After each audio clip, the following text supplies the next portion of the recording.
Hello and welcome to the Painted Bride Quarterly Slush Pile. We curate your work so that you don't have to. Or your reading, I guess I should say. The idea of this was born out of the fact that we take a long time to get back to people, but we do because we really care. And we are sharing the editorial process with you right now here today. So welcome. I'm Kathleen Volkmiller, and I'm an essayist, and I direct the graduate program in publishing here at Drexel University. We are in the sound studio, and it's still fun to be back in here. We've only been back for about a month, and I'm really grateful to Joe Zhang, our sound engineer. Woo! And in the studio with me today is Tim Fitz. Hi, I'm Tim Fitz. I'm the author of 2 short story collections, Go Home and Cry for Yourselves and Hypothermia. And in New York is Jason Schneiderman. Hello, I am Jason Schneiderman, and I'm coming to you from my lovely windowless office in the borough of Manhattan Community College in lovely Tribeca. Woohoo! I'm glad I've been there because I can always picture you when you say you're there. Yeah. Just like when you're at home, I can picture your home. Listeners who are loyal know that I always get super excited when we're doing something new and different and fun. And today's new and different and fun is none other than special guest Gregory Pardlo. Woo! I am calling in from my living room. I'm in my pajamas still. Yep. It's been a lazy day. I went out to shovel the snow for a little bit.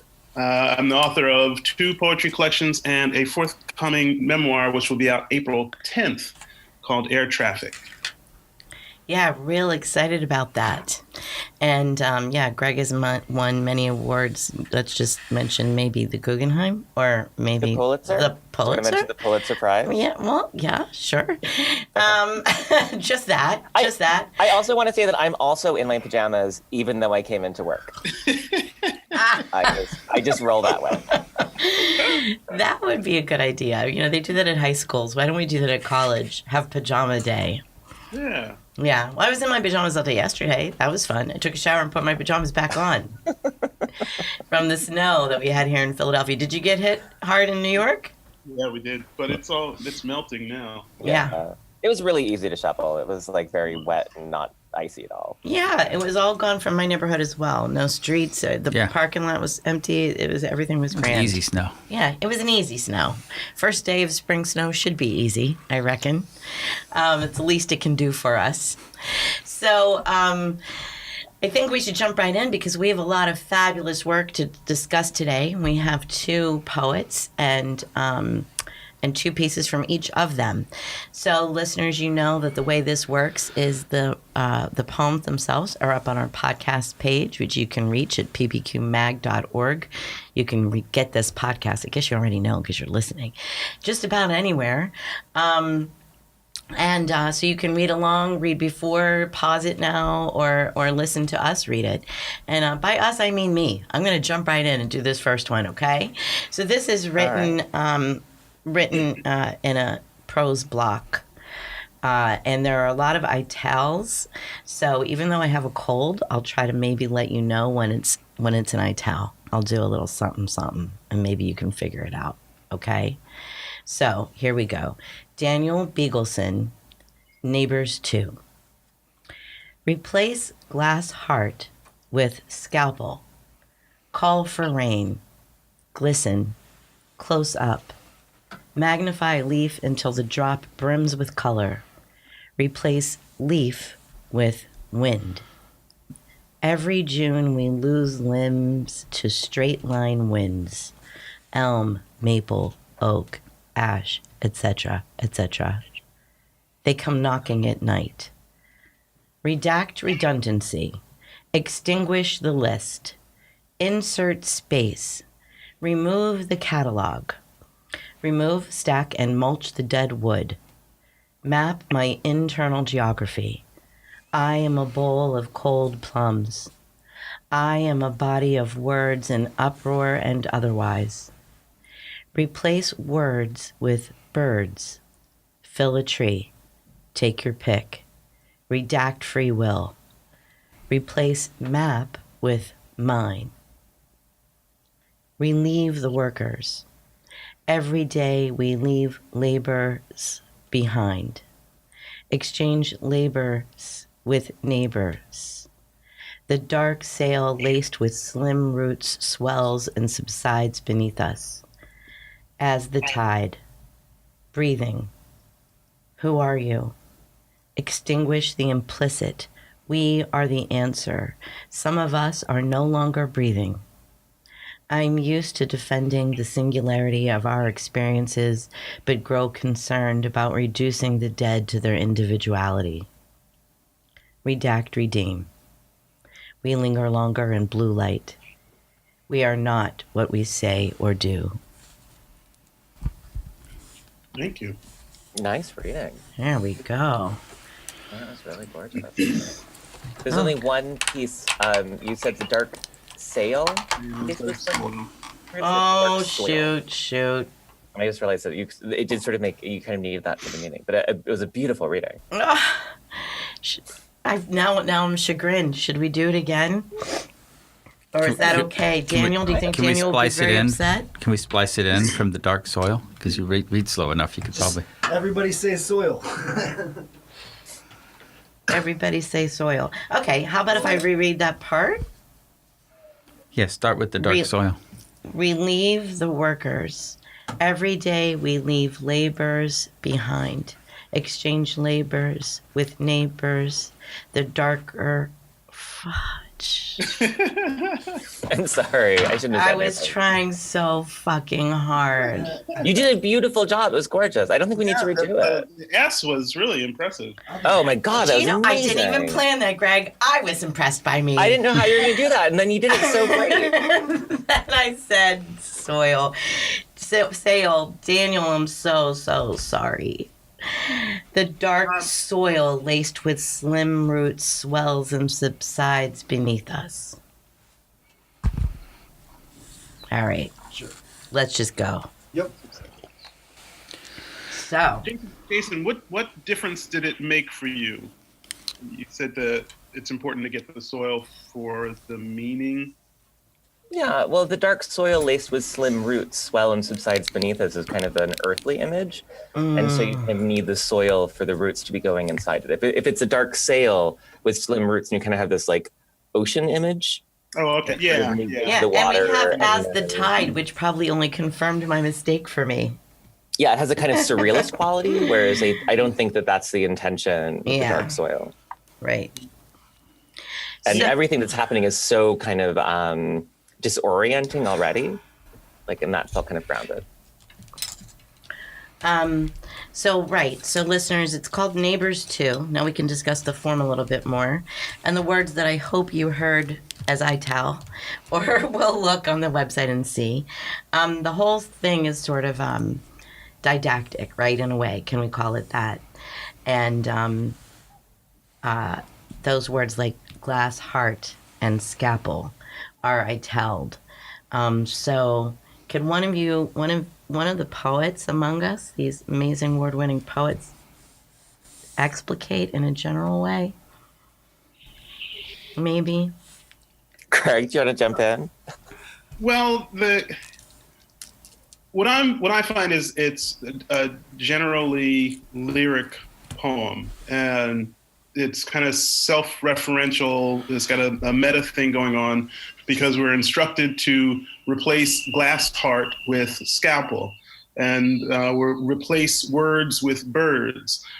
And so there seems to be this directive, these imperative sentences that refer to the process of writing the poem or writing a poem. Mm-hmm. So we have all these images, these natural nature imagery, and the last few lines is actually where we get some, I think, revelatory or semantic, greater semantic meaning. And that is, I'm used to defending the singularity of our experiences, but grow concerned about reducing the dead to their individuality. And so here we have a coherent I. I mean, I think we have an I earlier in the poem. Map my internal geography. I'm a bowl of cold plums. I'm a body of words in uproar and otherwise. But that I is more clearly a lyric I that isn't really embodied on the page. But we have this subjectivity which is present in the I am used to defending the singularity of our experiences. Yeah. So the question I get to, having read through or having clocked the nature, the sort of landscape imagery, and the self-referential quality, the ars poetica quality of the poem, Mm-hmm.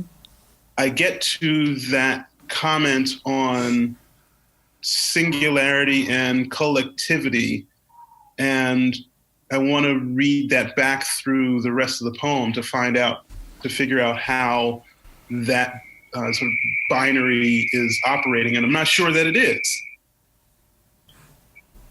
I was going to say, that's gorgeous. I was going to say that this is a fairly common strategy, right? Like, I mean, I can think of just off the top of my head, both Charles Simic and Paul Muldoon have poems called errata that follow this structure of, in place of this, say that, right? Replace glass heart with scalpel, replace leaf with wind.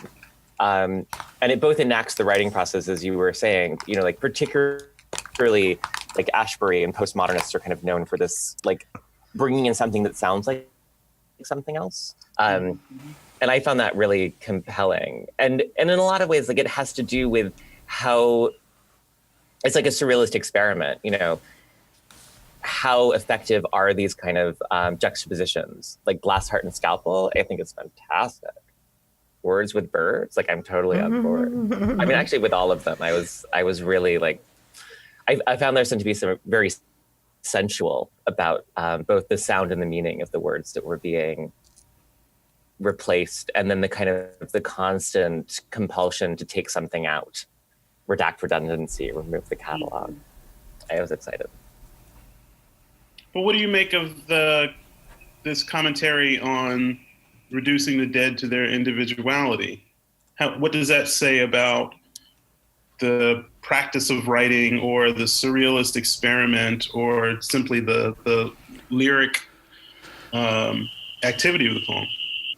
Well, I don't know, because I wasn't sure how ironic and how straightforward the voice was. Mm-hmm. And so it seemed to me that there was a kind of irony in the way that the voice keeps telling you that whatever it's saying, change it.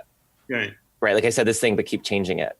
Mm-hmm. And so when it got to, I'm used to defending the singularity of our experiences, we're concerned about reducing the dead to their individuality. And I mean, maybe this is my own association, and this is the danger of kind of working in an ironic or a open-ended mode, but it kind of opens up onto multiple meanings. And I was kind of thinking about the way right now we're very focused on the social and we're very focused on the communal. And there's kind of this renewed suspicion of the individual. There's kind of this renewed suspicion of one singular experience. And so for me, there was kind of like this nice ironic question about how what we've been doing for so long is kind of like looking at the individual as a kind of heroic standout. And now it's kind of saying like, maybe we're supposed to look at people en masse. Like maybe we're supposed to think about communities.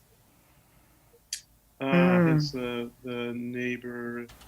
Yeah. Like, do you think that's there? Am I making that up? Or like, I felt like that was kind of coming through in this very sort of like, but it's like the noise in this, it's like the noise in the static, or like the signal in the noise. I think it is a generous reading, but you make a great argument. And I can see that, like I said, it makes sense to me in terms of the neighbors, this preoccupation with community and the place of the individual within the community. But I think throughout most of the body of the poem, we're just in lyric territory. I'm not sure there is that argument, remove, stack, and mulch the dead wood, map my internal geography, fill a tree, take your pick, redact free will, maybe even redact free will. Well, so I guess the question I'm getting at is, is there something beyond the lyric project here, or are we just, and that's not to diminish it, the poem, are we just in a kind of lyric landscape? Well, and I think for me that question always becomes, do I trust the lyric landscape? That in a lyric landscape, you never quite know where you are, and to kind of try to pin it down is just sort of insist that the poem not be a poem.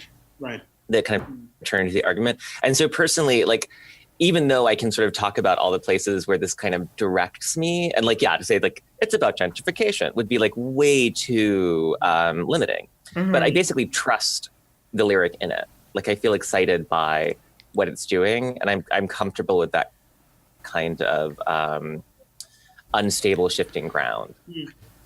To speak with what Jason was saying about a potential message here, if you get to just past the middle, relieve the workers. Every day we leave labors behind, exchange labors with neighbors. I was thinking about laborers just because of the way this sounds, right? And starting with relieve the workers. So I think there could be a message, but I don't know. You know, when I first read it, even though I screwed up, you guys were like, listen to that, right? Mm-hmm. So you know, it could be about just the beauty of the language, and the message can be, I think, a little more, maybe he wants us to play. For a while, I was obsessed about 15 years ago with Zen poetry and reading Dogen and Basho all the time. So when I see the dewdrop here, I love the idea of normally when we think of magnifying a dewdrop, we think of a 360-degree lens where we see everything inside the one little droplet. But here, I love the sort of sideways turn, and he doesn't talk about all the intricate details you see in the dewdrop. He looks at the dewdrop as a prism, and you look at it until it brims with color, and it starts to illuminate all the different shades of the individual drop. And then the poet seems to start to dig into the shades of the individual self, which is talking about what you guys were talking about earlier. And then at the end, I'm fascinated by this line. We linger longer in the blue light, and I feel like I don't want to read too much into it, but it seems like we think about the parts of ourselves that we want to think about, the good parts about us or the contributions we have, but we don't want to linger in the areas of darkness or the shades that irritate us or irritate other people. And with that last line, it seems to speak of how little control we have over who we are or what we are, or that singular self that we try to project to the world. And for me, I'm obsessed with the very beginning and the very end, and then all the ways that's untangled in the middle. Does anybody know enough about William Carlos Williams to tell me if there's a direct "I am a bowl of cold plums"? I don't think you can have plums in the poem without there being without the reader hearkening to that poem. Absolutely. And instead of it being the last one, it's I am a bowl of cold plums, right? So it's full, and it's so. I'm sorry. It's so incongruous to the rest of the images. Like I am outside and I am a bowl of cold plums. I loved the way that stopped me. It's a very domestic image. And I get this kind of suburban bourgeois, and that's I don't use that in a derogatory sense. So we have the speaker in the yard doing yard work. He or she, I'm presuming he is cutting the fallen tree limbs that have been taken down by winds. We get to remove, stack, and mulch the dead wood. So this is yard work. map my internal geography. I'm a bowl of cold plums. I'm a body of words, an uproar and otherwise. Replace words with birds. Fill a tree, take your pick, redact free will.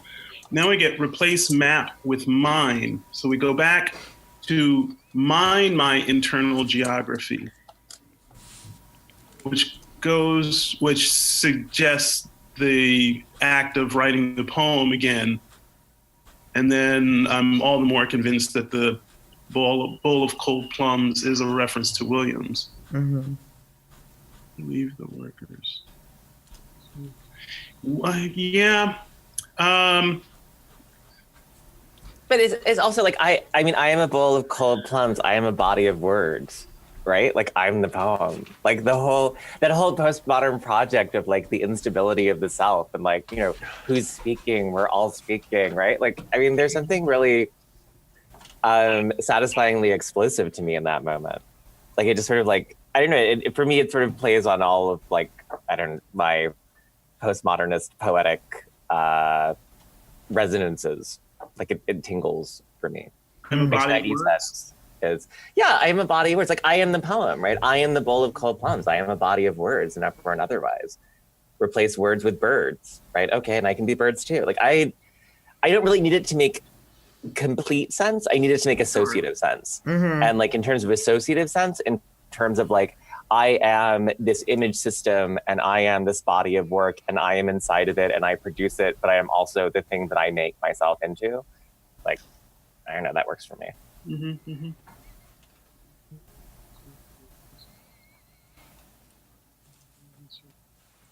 mm-hmm.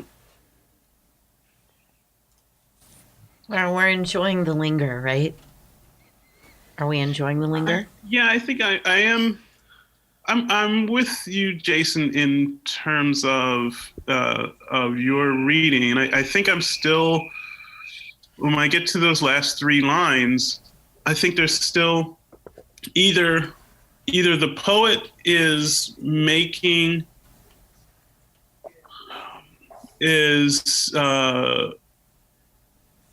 insecure, perhaps, about the associative power of the poem, and is making a more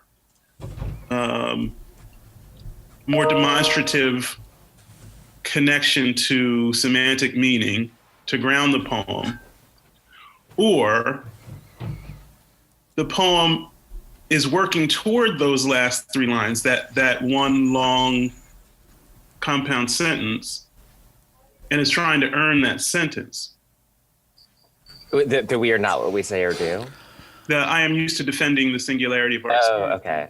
Because I mean, for me, when we get to like redact, redeem, it's about the poet not having a social responsibility, that the poem can't redeem anything, and we just stay there because we like it, and we're not identical to the work that we do. We are not what we say or do. Like those felt very resonant for me without kind of being overdetermined. Okay, that makes sense.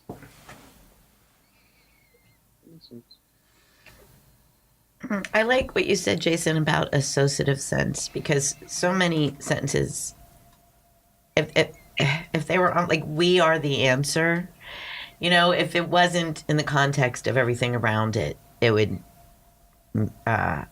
make you look askance, right? But it makes so much sense when you read it. Right.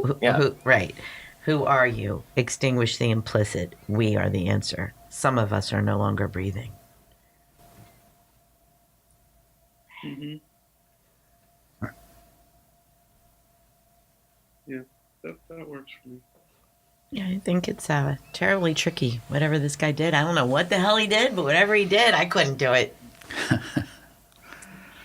I mean, I think it really comes down to how it washes over you. Mm-hmm. Yeah. And if it washes over you in a satisfying way, then you're going to go back to it. And as it keeps washing over to you, like the meaning is going to shift and change and yield.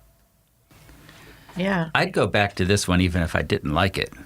I would go back and make sure it was something I didn't miss. I'm like that too, but I think that's something wrong with me. Yeah. No, I never go back over stuff I don't like. I usually just drop it as soon as I can. But do you read a book when you're not enjoying the book? Do you have to finish it? No, I don't. I did for years. I only very recently can walk away from a book. I used to feel like I had to finish it, even if I was suffering. No. What do we make now? Now that I'm sold on how the poem is operating, the thing that doesn't fit for me now is the replace glass heart with scalpel.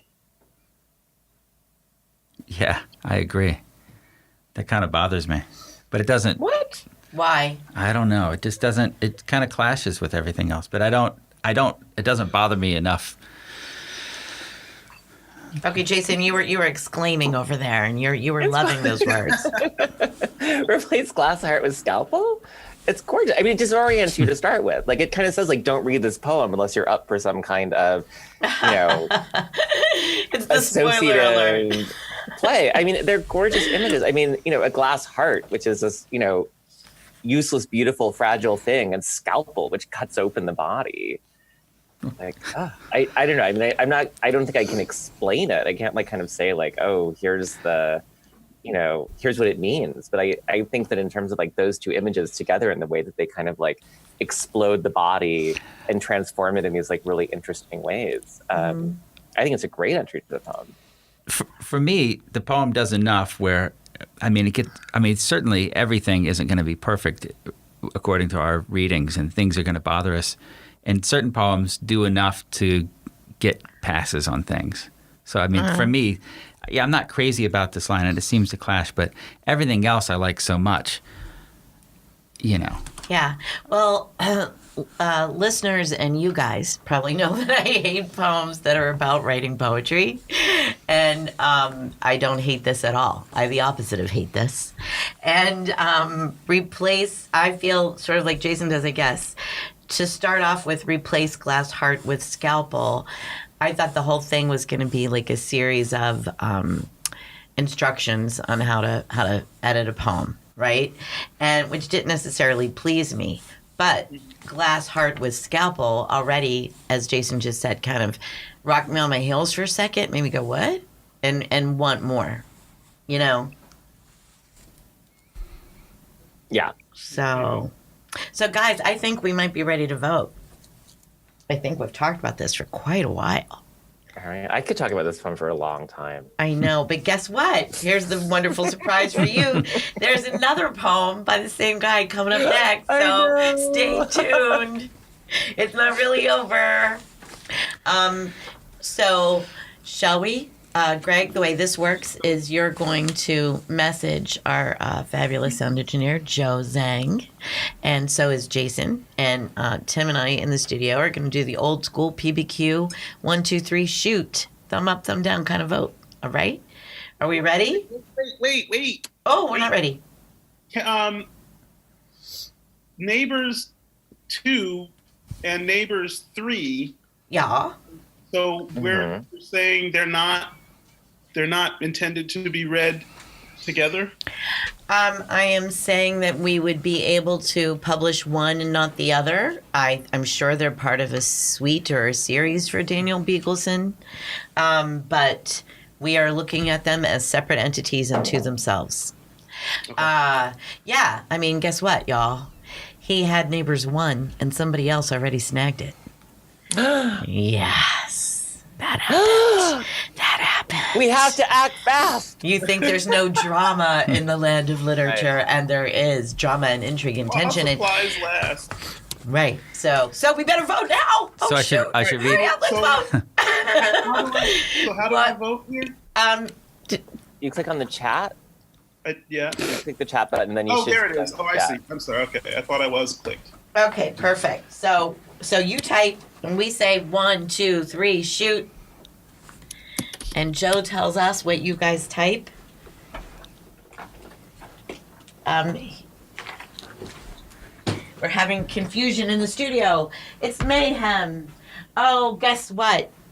We vote yes and no here at PBQ. We are brave soldiers who vote yes and no. Thumbs go up and thumbs go down. Oh. There's no sideways at these meetings. I was trying to be discreet, Pardlo. Come on, prize winner. All right. I knew that was going to happen and that we could say it's a unanimous yes. Yay! That was a first. Greg! That was a first. Greg, you were part of us. All I right. remember when we used to end up with like the thumbs at like 45-degree angles, like, you would get, like increasingly Lord. like minor shades. Like you needed a protractor to like determine whether. Oh, I get so angry about that. You have no idea. You have no idea. I will not tolerate that. So We're getting some idea. We're seeing a little bit right now. And you can't even see my face. You're only hearing my voice. You're not even witnessing my body language. I'm sitting up really straight and clutching my coffee. But I think I'm going to make an executive decision that you're all going to agree with. We're going to have to table the other poet. I think that we've had such a wonderful conversation, and now I don't want to give her short shrift. So let's now discuss Daniel Biegelson's Neighbors 3.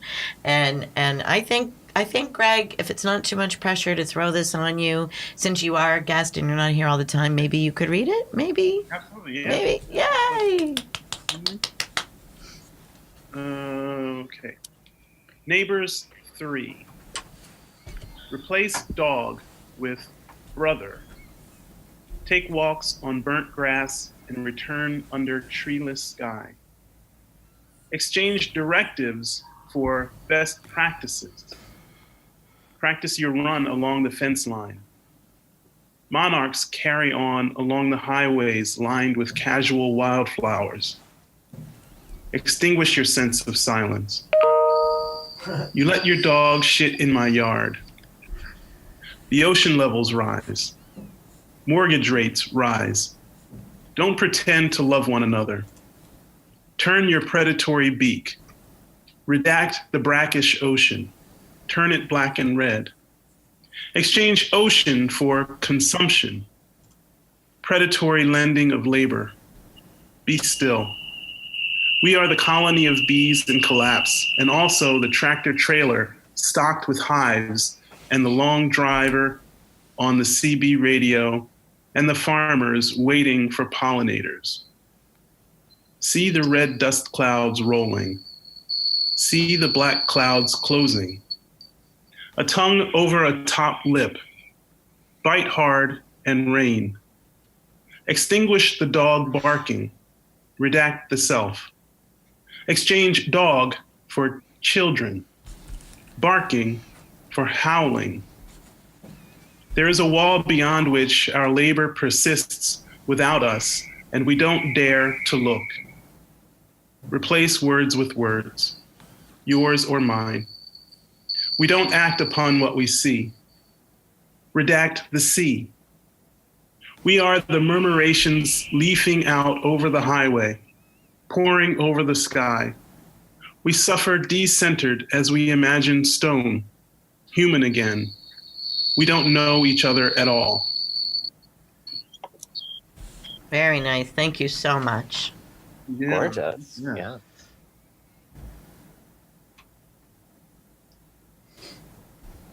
And I miss the kind of craziness of like Glass Heart and Scalpel, like dog with brother. Like, you know, now I'm kind of disappointed. This one seems to have much more social commentary, a clear agenda. Yeah. Mm-hmm. Yeah, this is much more direct, and I miss the sort of ecstatic quality of the second one. Neighbors 2. This feels like it's very much about neighbors. Like this one, like I see the neighbors, I see the family growing. I see the, you know, like exchange ocean for consumption is very direct, right? That like we're filling the oceans with things that we've consumed, and right. It's really a problem. Is a climate anxiety poem. Yeah. Mm-hmm. I'm thinking Well, I think that's sorry, go ahead. if there's a stack of poems and you have a whole different range of complexities, I think this one is obviously more simple than the other one, and maybe it's just I don't know what the other neighbors are going to be like, but I feel like we get a little break with this one. It's a little simpler. It speaks a little more directly to 2010s. And it's just long enough where it doesn't keep us there too long and sort of acts as a baseline to everything else. But yeah, it certainly doesn't get your mind all lit up like the other poem. I mean, yeah, it makes me feel a little anxious and uncomfortable, but I'm kind of uncomfortable all the time anyway now because of... Well, aren't we all uncomfortable? Yeah. Like, don't we live in the age of... Yeah, so I think it hits that note, which is so specifically 2016 to 2018. That's what I like about it, but some of the lines kind of irritate me. The repetition of the redact and the kind of... There's about 5 lines here that, to me, just are a little too obvious. Or just Where? aren't turn-ons. I don't know, like redact, the ocean levels rise. I mean, I kind of get that with everything else, and it's kind of a pop hit. I like redact the brackish ocean. At least you have brackish there to kind of get your head swimming a little. Barking for howling, redact the sea. I see what you're saying. The references are more on the nose here with the colony of bees. They're more topical. Yeah. Right. Because There's much more of like a one-to-one. Like, this is what I'm talking about. Right. Well, and why is that? I feel like you're saying, and therefore that's less than. Is it less than? Because I don't of think its it's directness? less than. I think it's a different strategy, and the reason I was suspicious about reading the poems separately was because my reading of Neighbors 2, in my head, I'm thinking the poem is tending toward social commentary, and I was trying to figure out if it was doing it in a kind of less strenuous manner, and this one is doing that work in the way that the kind of frontal lobe cognition, the rational poet wants to do that work. Yeah. So I'm not saying that one is sort of better or worse than the other. I'm trying to figure out this strategy. Right. And yeah. Well, I mean, and it's interesting too. I just told you all that Neighbors 1 was published elsewhere. He submitted 1, 2, and 3 to us, and number 1 got snagged before we got to it. And because we are publishing this in context in a way, right? Like if we've already accepted 2, so would 2 and 3 speak to one another, dialogue with one another? We can't pretend, even though I said we're looking at these as standalone, and we do whenever we get a suite. We look at each one as an individual poem, but we also must consider the fact that 2 will be right there, for your viewing pleasure. Yeah. So if that should affect our decision, and ultimately, My reaction as a reader is I want to know, when I see these 2 back to back, I want to know how many there are, and I want to see them. Oh, really? Yeah, I want to read all of them. I mean, the little things that are irritating me about this poem are little, but overall, what is going on in both of the poems to me are interesting. And I like that. I like the 2 different strategies, and I'm curious about other strategies. Yeah. Right. So, I mean, eventually Daniel Biegelson will have a book of poems, and we'll get to see them all together. I assume that's the trajectory here, right? It's like, you remember that guy we loved, Matt Kinsey, who we saw at AWP with the Giant series? So this is a taste, this is a sample of what we might get to view as a whole down the line. Yeah, I would hope so. I think it's great that you want to see it all. Yeah. Right? I mean, it's part of there's a very big difference between poems that go into the universe on their own, either through journals or through anthologies, and poems that go into the world as part of a collection. And they're the same poems, but the neighborhood, what is it? Isn't like the Auden line, like, I like the house, but not the neighborhood? right? That like it makes a big difference. The context of the poem appears in. Sure. Right. So we have to think for our readers. But right? I was thinking of them kind of decontextualized. Like I was not thinking about them the way Greg is pushing us to. Uh-huh.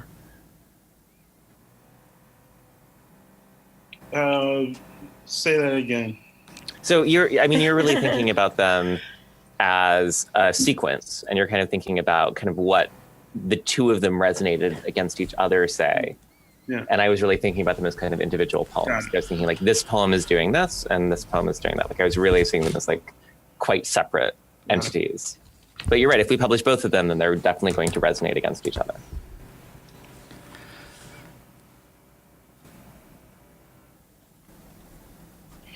Yeah, so this one has, there's less thrill in the language, and there seems to be, well, yeah, as I said, social commentary earlier, but there's even the sentiment is even clearer here. We don't know each other at all. That's a regret. And so there's more, I think, of an emotional presence in this one in 3. Mm-hmm. That I don't know. My inclination is that the less electrically charged the language is in this one, the more it's relying on a kind of sentiment that we already know, and that is, doesn't climate change suck? Mm-hmm. And well, yeah, I would say it's not just that doesn't climate change suck. It's that like the fear that we have about climate change is one iteration of fear that we have, and that the relationship with the neighbor and the growth of the family and the way that his own lifespan is playing out is a mirror of that anxiety. Those anxieties ultimately merge and look a lot like each other. mm-hmm.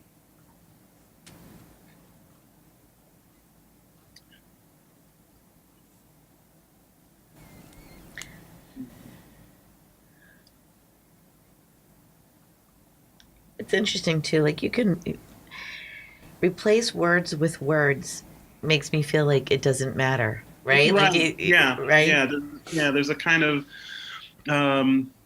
the apathy that he's sending up. Mm-hmm.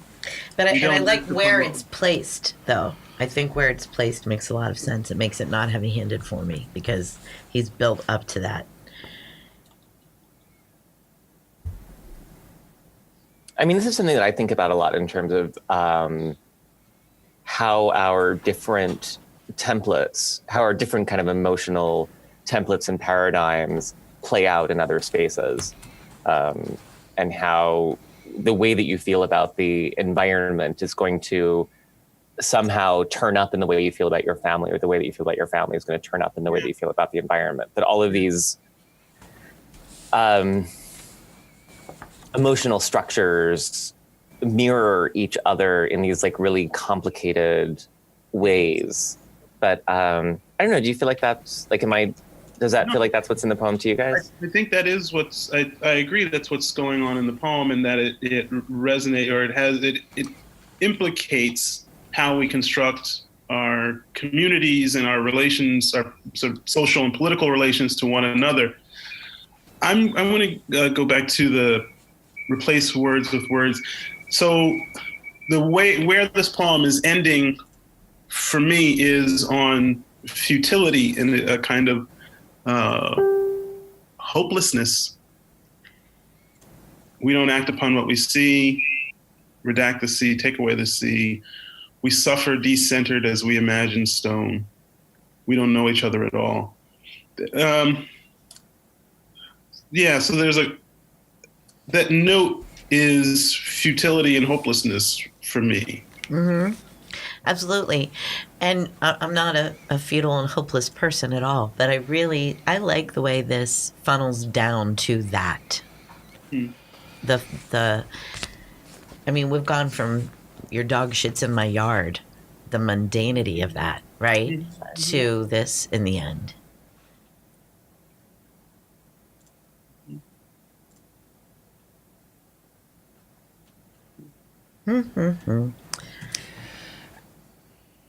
Tim? No, it taking just a big breath there? No, the dog shit thing. It reminds me of a moment last year where this dog shit on our garbage. When I went outside and I looked at the guy and I said, "You, like, really? You can't find another place for your dog to shit than our garbage bag, and somebody's got to throw that in the garbage truck." And he looked at me with this it was like a sociopathic hollowness in his eyes, and he said, "It couldn't be helped." And I thought, and there was the thing that struck me. There was such a distance between us as human beings, and I just thought, this is. I don't know if I like where we are right now. You know, it was just We don't know each other at all. This is not good. And I thought, well, maybe it's going to get better, but it doesn't seem like it's getting better. And I don't. This poem to me I'm gonna have to go all KVM when this vote's over. But the element of truth in this poem, I think, is there are certain irritating things, but I like the things that are being said in the poem. I think I might want to publish this for the line "Bite hard and rain." Hell yeah.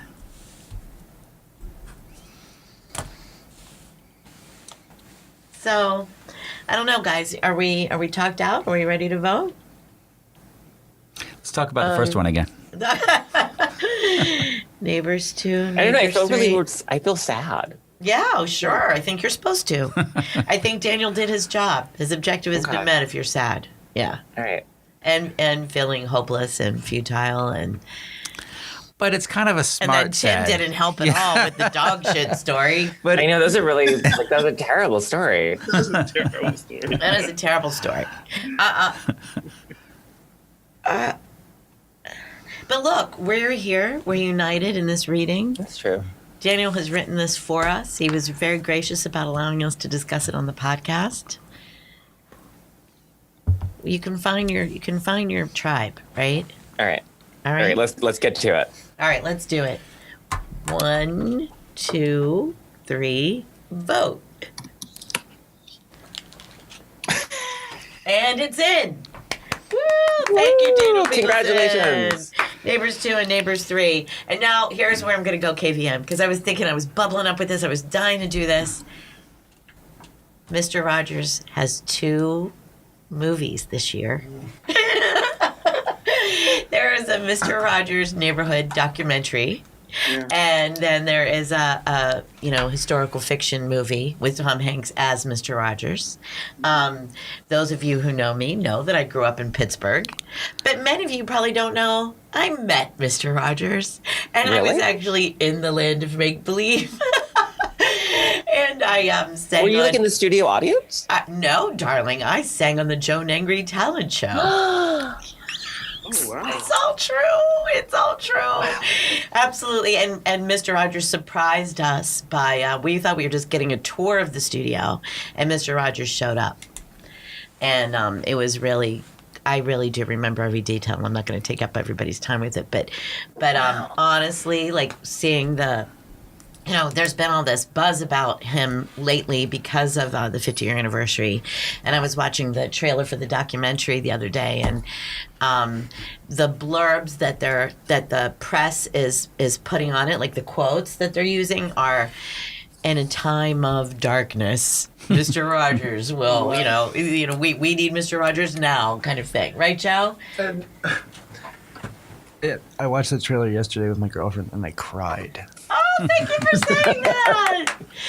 Have you seen? You can watch it on YouTube when he explains the death of Robert F. Kennedy with the balloon. Oh yeah. I like I just sobbed. Like Absolutely. I just sobbed. Another video that's going viral right now is when he spoke to try to get funding back for children's TV. Yeah. And that's being aired a lot right now too. So, I mean, honestly, I don't want to get really crazy, but Mr. Rogers, I mean, that's amazing that his work can be pulled out now and could potentially make any impact whatsoever, right? Like, but it can. Like, you guys are weeping. Can it? It can, right? Mr. Rogers can. But, Kath, what are you saying about the poem in Mr. Rogers, other than the obvious title? That this poem, Neighbors 3, left us very despondent and hopeless. And that is a view that we have to take, right? But there are two sides of the coin. Like that dog, that man that let his dog shit on Tim's garbage bag. I had a flood in my basement and took a suitcase out to my sidewalk, and somebody walking down the suitcase that was ruined, somebody walking down the street said, "Oh gosh, that's a bummer that happened to you. Let me go get you my suitcase." And I literally walked back in the house with a suitcase after walking out with a ruined suitcase. So like life, there's two sides of that coin, right? There's two ways of looking at things. You can say people are good, and people, can be kind, and we can know one another. So I think it's right that Daniel Biegelson has this view, but that doesn't mean he feels that way all the time. We have to acknowledge our despondency as much as we have to acknowledge hope, right? Yeah, I agree. Does that make sense? Yeah. I think there are reactions. There's always a reaction. I feel like there are a lot of good, positive reactions on the street level like that. I notice a lot of those every day. Right. I see the dark forces right now. I think the issue is they're larger forces and they're more powerful and systemic forces. But there are a lot of things that are happening that I see all the time. Every couple hours I see something that's beautiful. I hope so. That's what I mean. Like, if Mr. Rogers just reminds us of what humanity can be, then that's important. I think Mr. Rogers also represents a kind of decency that we don't have. I mean, even the people, I don't think there's so much snark, and we're just so vicious right now in terms of our public discourse. Mm-hmm. Yeah. The trolls versus the smugs, right? It's like this sort of dominant narrative about how Americans interact, and to have someone who's, decent. Like that's what struck me in the Tonya Harding movie. Like the coach is so decent. Yeah. Like I just saw that this weekend. It's shocking that it is. Yeah. Like it's like, oh, someone who's decent. Yeah. Yeah. Someone who displays decency. Yeah, I mean, I don't know. I would rather end on a Mr. Rogers note, and I guess even find your tribe can be taken very negatively if you look at it like Tim would, that we have this two different camps and we're so opposed that, will we ever manage to get it together? But isn't there something at the core of us that's Mr. Rogers like? Yeah, I think there is. Yeah. And it's not a very beautiful story, but when I first came to Philadelphia. Oh, no. There's shitting No, or anything. there's a rat, but it's a beautiful thing. Good Lord. There was a rat climbing on the outside of a garbage can of the subway. Beautiful. But all the people on the platform were people from all different walks of life. Sure. Ages and ethnic backgrounds. And everybody huddled together to protect themselves against the rat. And I was looking around and I thought, this is kind of beautiful here. We all suddenly like each other. Yeah. And we're all looking out for each other. And we need more of this in the world. Takes. Yeah. I mean, a common enemy. A sacrificial rat. I wasn't thinking of that. I was thinking of the one time I was grabbed in the train station by a gang of teenage boys, and immediately afterwards, a group of other people literally surrounded me in a circle to protect me from it happening again. And I thought that was exactly what we're talking about, right? The juxtaposition against like the evil and the good. Yeah. Nobody said a word. It was very, voiceless, but there was this consensus among the other people that they all stood around because the boys were still down in the station. They just came and stood around me as a protective barrier wall, and nobody said a word. Wow. Yeah. So I don't know. I got to lift this mood back up one more time, and I say we play a game, and we guess what is the pattern of Pardlo's pajamas. I'm going to say there's cowboys and Indians. Plaid. I Sorry. was gonna say plaid. What did he say? What kind of game is that? I was gonna say plaid. I was going to say red, green, and black plaid. I wanted to say plaid, but What I did he said say? cowboys and Indians to be funny. Was it? What did he say? Dear Lord. I said cowboys and Indians just to be funny. We all knew it was plaid. Jeez, oh man. Now I have to go out and find some cowboy and Indians pajamas. Yeah. Yep. Do they still make them? Can you still get like No, right? Exactly. genocide pajamas? You know what? I guess if my brain was still 50 years ago, Mr. Rogers' Neighborhood, there would have been a lot of cowboy and Indian pajamas available. Genocide pajamas. How many genocide pajamas? Now I think most pajama pants that are funny are like superheroes or dogs, right? I see a lot of dog ones. I, in fact, have some Dalmatian pajama pants. One time Jason slept over and he stole my pajama pants. You gave me your pajama pants. Well, I did not steal them. You said. I you think those kind of belong to kept you. talking about how nice your butt looked, and I had no way to argue that. I love those pajama pants, and they are red sateen with yellow polka dots, and I wear them all the time. Do you still wear them? I love them. Do you think of me every time? Yes, of course I think of you every time. Yay! Okay, that's how we're going to end this episode. So, Greg, thank you so much for joining us it's great today. To talk to you guys. Yeah. Please come back. Do it again. You want to do it again? Will you do it again? Can I get you recorded? Of course. Yay! We have witnesses now. So thank you, Daniel Biegelson, for your work and for allowing us to discuss it here on the air on this episode. And readers, once again, send in questions. We're going to have a special Answering Your Questions episode coming up soon. Let us know how you think we're doing. Follow us on all the social media platforms and keep reading.